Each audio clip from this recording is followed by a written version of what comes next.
I can't wait. I can't wait for everybody to find out what's really been going on in the background. Everything seemed to point to a devastating accident. But was it really just that simple? Angie Stone's sudden passing shook fans worldwide, sparking questions no one could conclusively answer. Now, Jaguar Wright has stepped forward with unsettling revelations, hinting that Angie's tragic end was far from accidental. As whispers of an industry cover-up swirl, we're left wondering, did someone silence Angie just as she was preparing to expose disturbing secrets within the music business? This tale begins in a humble family home where gospel hymns and unwavering faith were woven into daily life. By the time we reach its conclusion, we'll have walked through explosive allegations, long-standing feuds, and newly surfaced mysteries that may forever alter how we view Angie Stone's legacy. Prepare to enter a labyrinth of powerful labels, missing royalties, and chilling coincidences that keep loyal fans up at night, asking, what really happened? Growing up in a small corner of Columbia, South Carolina, Angie Stone breathed music from her earliest days. Her father was a dedicated gospel quartet singer who exposed her to soul-stirring performances every chance he got. In those pews, her voice found its first home, echoing old spirituals that honed her raw, stirring sound. Yet, church was just the start. Even as a child, Angie's dreams were bigger than the four walls of any building. Gospel music rooted her in a timeless tradition, but her curiosity stretched beyond its boundaries. Intrigued by the rising tide of hip-hop and R&B, she found herself exploring multiple genres. The church voice merged with modern beats, weaving something new and unforgettable. Fans who adored her for her neo-soul vibe might not realize how essential those early days were in shaping that haunting, soulful tone. Family and faith gave her a moral center, but also a drive to fight for what she believed in. That fighting spirit would soon be put to the test in the harsh world of the music industry. But that wasn't the whole story. Angie Stone was barely 16 when she made her first major splash in music. Alongside Cheryl the Pearl, Cook, and Gwendolyn Blondie Chisholm, she formed The Sequence, an all-female hip-hop group that broke ground during an era dominated by male rappers. They signed with Sugar Hill Records, the same legendary label behind iconic acts like the Sugar Hill Gang, and quickly produced the infectious track Funk You Up. That song would become a cornerstone of hip-hop history. It influenced Dr. Dre, it shaped Bruno Mars's Uptown Funk, and it paved the way for future female artists who found the courage to rap at a time when the genre was scarcely welcoming. Yet for all their groundbreaking success, The Sequence's place in history was often downplayed. Royalties vanished into corporate vaults, and when Angie later discovered the truth about her missing earnings, she wouldn't stay silent. From the outside, it might have looked like another industry oversight, but repeated oversights have a way of revealing something more sinister. With her group's rightful credit up in smoke, Angie was set on forging a fresh path, only to stumble into even greater intrigues. And that was just the beginning. Angie's next chapter involved collaborations with Mantronix, an innovative group famous for blending hip-hop with electro-funk. After that, she went on to front Vertical Hold, giving R&B fans the groove-laden single, Seems You're Much Too Busy. Her ability to fuse diverse sounds didn't merely earn her fans. It solidified her status as an artist who refused to be boxed in. Beyond her own work as a performer, Angie discovered she had an extraordinary knack for songwriting and vocal arranging. Many do not realize she shaped the blueprint for a host of hits enjoyed by major artists. Her distinct, soulful touch was like a signature hidden in the background of high-charting songs. In time, she would collaborate with icons such as Prince, Lenny Kravitz, and D'Angelo, though, as we'll see, some of those collaborations came at a steep emotional and financial cost. She was blazing new trails, but behind that bright spotlight, darker forces lurked. Conflicted relationships, overshadowed accomplishments, and mounting tensions with heavy hitters in the music world would foreshadow even more troubling days ahead. But then everything started unraveling. One of Angie Stone's most notable achievements was her behind-the-scenes work with D'Angelo on his albums Brown Sugar and Voodoo. While her name appears here and there in the liner notes, rumor has it her contributions went far deeper than the public was led to believe. Whispers suggest she assisted with writing, production, and intricate vocal arrangements, enough to shape the entire aesthetic that made D'Angelo a revered name in neo-soul. But relationships forged in studios can turn sour.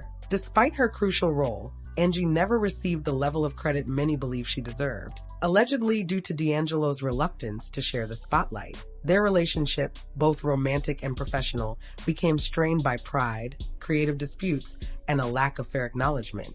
Ultimately, Angie walked away, disillusioned by an industry that saw her only as a supporting act when she was, by many accounts, the real engine. Meanwhile, controversy swirled with Mary J. Blige. According to Angie, songs she developed with D'Angelo were adapted and released under new titles without her input. The track Everyday reportedly became Day or Paradise, with minimal to no credit offered to Angie. Then came Jill Scott, whose team was alleged to have used Angie as inspiration for styling and stage presence. It didn't help that an important acting role Angie was eyeing fell right into Jill's lap. Through all these setbacks, Angie kept working relentlessly. But as her star power grew, so did the number of people with a vested interest in controlling her narrative and the profits tied to her name. And that was far from the final blow. The deeper Angie dug into her finances, the more she realized something was alarmingly off. Books were missing, statements didn't add up, and entire catalogs of her work seemed buried under legal smoke screens. It wasn't just one label or one manager.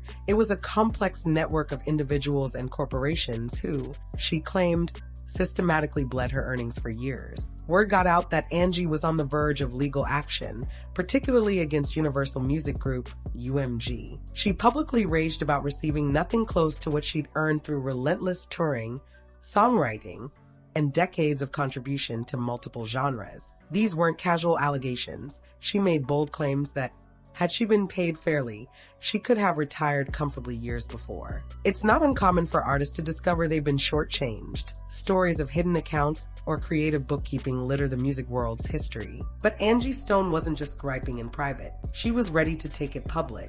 And anytime someone challenges the gatekeepers, especially a major label with vast resources, eyebrows shoot up. Many fans started wondering if Angie had stepped on the wrong toes. Powerful toes with the means to preserve their interests at any cost. But that's only part of what made her final days so suspicious. Shortly after her public outcry against industry juggernauts, news broke that Angie Stone had been involved in a catastrophic car crash. She was the sole fatality. For some, this might seem like a heartbreaking coincidence. But to those who had followed her struggles and recent threats to bring serious legal heat, the timing felt unsettling. Fans began dissecting every available detail. Why did a capable driver, known for being responsible and cautious, lose control in such a way? How could it be that no one else sustained similar injuries? Stories floated around suggesting the possibility that Angie might not have survived the ordeal before the vehicle even made impact. Despite official narratives that pointed to an accident, skeptics whispered about something far more sinister.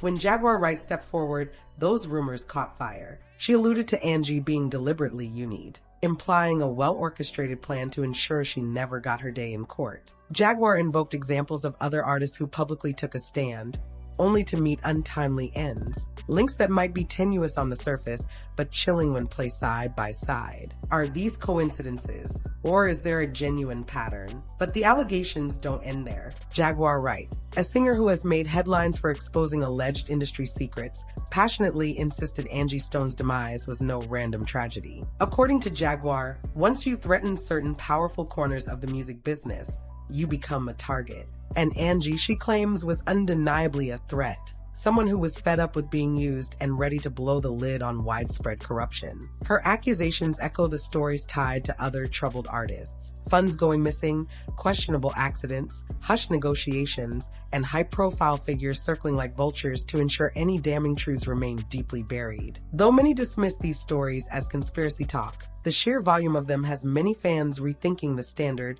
tragic accident narrative. Are we seeing a real-life cautionary tale of an artist who flew too close to the sun? Or has rumor and speculation gotten in the way of a simple, sorrowful reality? Either way, Jaguar Wright's outspokenness has made her a lightning rod for both curiosity and criticism. But there's one final question we can't shake. Angie Stone's impact on modern music remains undeniable. From hip-hop's formative years to the rebirth of neo-soul, she left an indelible mark. Yet, her last days are shrouded in tension, heartbreak, and unsettling allegations that just won't go away.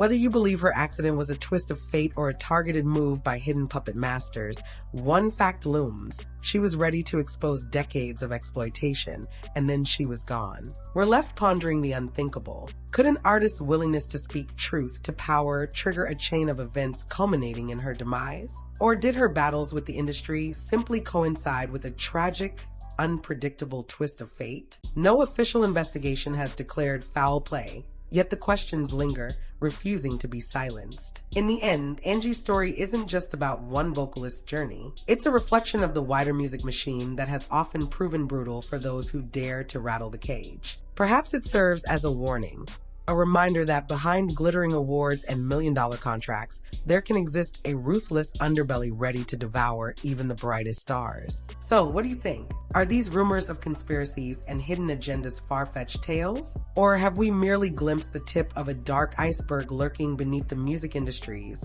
polished exterior? Let Angie's story spark the questions that need asking, and keep the conversation alive, because you never know whose voice might be hushed next.